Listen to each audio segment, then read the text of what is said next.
बिस्मिल्लाहिर्रहमानिर्रहीम, अस्सलाम वालेकुम वरहमतुल्लाहि वबरकातुहू।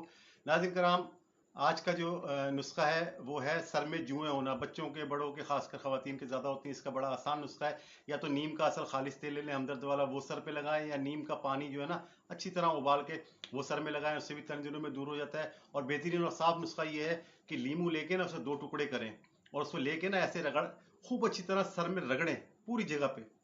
तो इंशाल्लाह 1-2 नींबू सर पे रगड़ेंगे तो वो नींबू का रस उसमें जज्ब होगा। जब वो सूख जाए तो बच्चों को नहला दें। इंशाल्लाह 1 से 2 दफ़ा, 3 दफ़ा नींबू का रस सर पे लगाएंगे तो हमेशा के लिए जुओं का खात्मा हो जाएगा, बच्चों का, बड़ों का। बेहतरीन नुस्खा है, कोई साइड इफेक्ट नहीं है। इसका एक फायदा ये भी है कि तेल और मेल कुचैल जो दाने होते हैं वो नींबू सेप्टिक करके उसको खत्म कर देता है। तेल भी धुल के साफ हो जाता है। तो नाज़रीन कराम, बेहतरीन नुस्खे हैं ये दो जो जुएं को खत्म करते हैं। इसे आजमाएं और कमेंट सेक्शन में अपना इजहार करें। ऐसे किसी भी वीडियो को देखने के लिए मेरे यूट्यूब चैनल हकीम लाडला को सब्सक्राइब करें। इस वीडियो को